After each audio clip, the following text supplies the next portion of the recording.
धेनुकासुर वध। श्री पराशर जी बोले, एक दिन बलराम और कृष्ण साथ साथ गौर चराते अति रमणीय तालवन में आए। उस दिव्य तालवन में धेनुक नामक एक गधे के आकार वाला दैत्य मृगमांस का आहार करता हुआ सदा रहा करता था।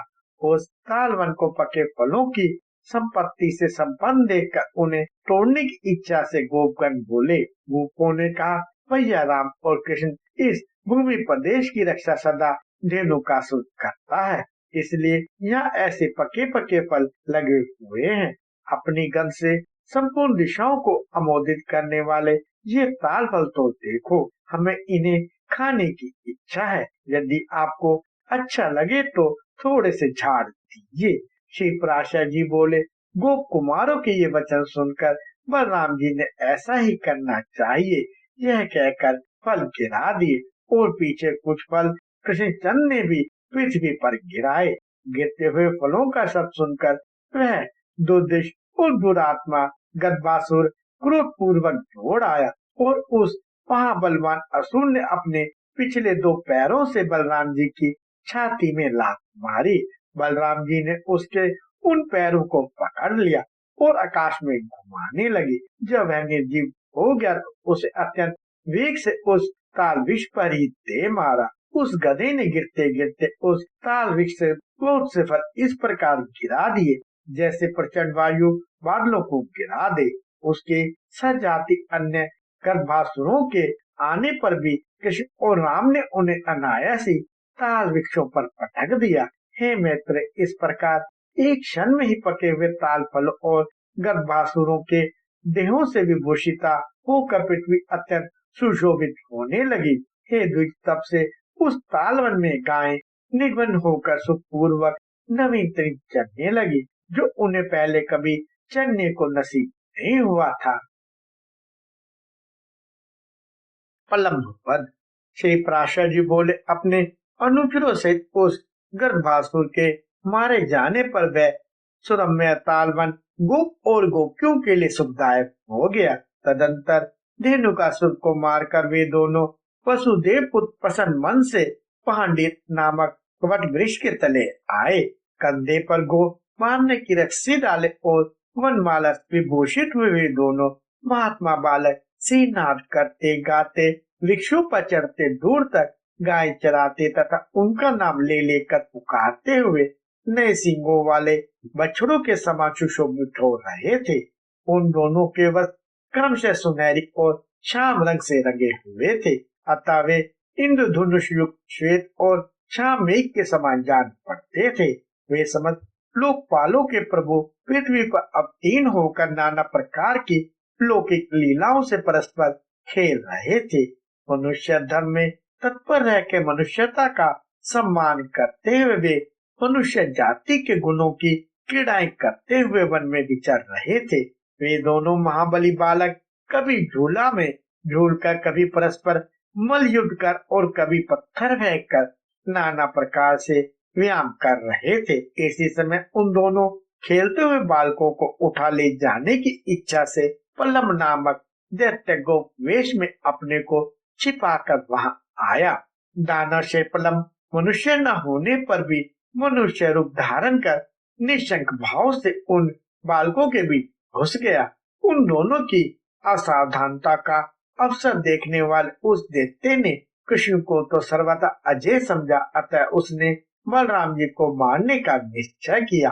तदंतर वे समस्त ग्वाल बाल हरिण किरण नामक खेल खेलते हुए आपस में एक साथ दो दो बालक उठे।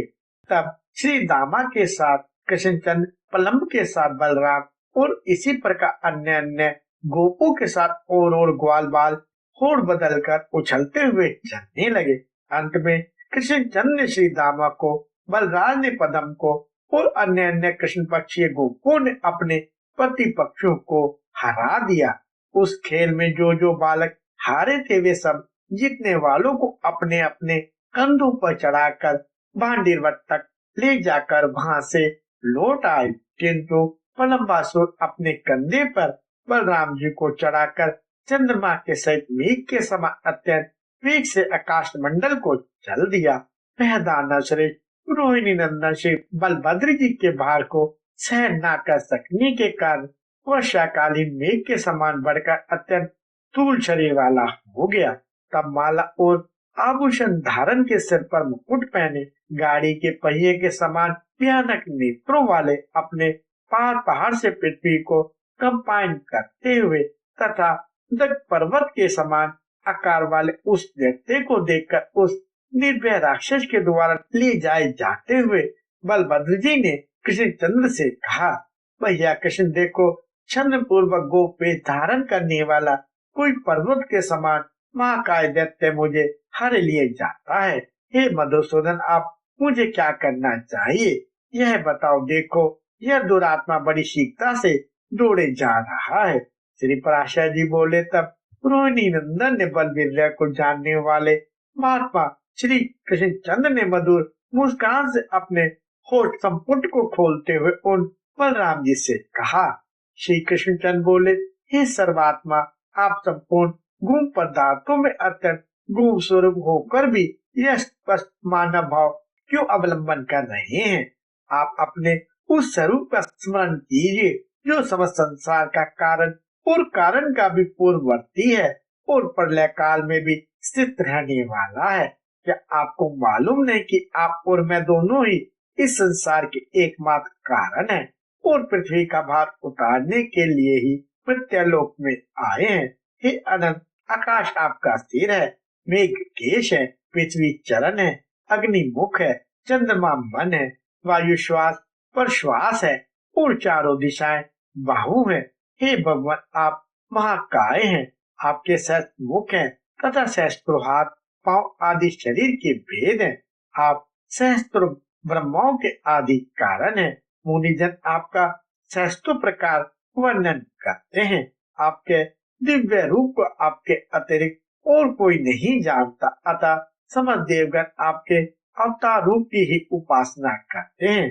क्या आपको विदित नहीं है कि अंत में यह संपूर्ण विश्व आप ही में लीन हो जाता है? हे अनंत मूर्ति, आप ही से धारण की हुई यह पृथ्वी संपूर्ण चराचर विश्व को धारण करती है। हे निमेश आदि काल स्वरूप आप ही कृतयुग आदि भेदों से इस जगत का ग्रास करते हैं। जिस प्रकार वनवानल से पिया हुआ जलवायु द्वारा हिमालय तक पहुंचाए जाने पर हिम का रूप धारण कर लेता है और फिर सूर्य किरणों का संयोग होने से जल रूप हो जाता है, उसी प्रकार हे ईश, यह समस्त जगत रुद्र रूप से आप ही के द्वारा निष्ठ होकर आप परमेश्वर के अधीन रहता है और फिर प्रत्येक कल्प में आपके हिरण्यगर्भ रूप से सृष्टि रचना में प्रवृत्त होने पर यह विराट रूप से स्थूल जगद्रूप हो जाता है। हे विषात्मा, आप और मैं दोनों ही इस जगत के एकमात्र कारण हैं। संसार के हित के लिए ही हमने भिन्न भिन्न रूप धारण किए हैं। अतः हे अमर आत्मा, आप अपने स्वरूप को स्मरण कीजिए और मनुष्य भाव का अवलंबन कर इस दैत्य को मारकर बंधु जनों का हित साधन कीजिए। श्री पराशर जी बोले, हे विप्र, महात्मा कृष्णचंद्र द्वारा इस प्रकार स्मरण कराए जाने पर महाबलवान बलराम जी हंसते हुए प्रलंबासुर को पीड़ित करने लगे। उन्होंने क्रोध से नेत्र लाल करके उसके मस्तक पर एक घोंसा मारा, जिसकी चोट से उस दैत्य के दोनों नेत्र बाहर निकल आए। तदंतर वह दैत्य से मगन मस्तिष्क फट जाने पर मुख से रक्त मर्मन करता हुआ पृथ्वी पर गिर पड़ा और मर गया। अद्भुत कर्ता बलराम जी द्वारा प्रलंबासुर को मरा हुआ देखकर गोपगण प्रसन्न होकर साधु साधु कहते हुए उनकी प्रशंसा करने लगे।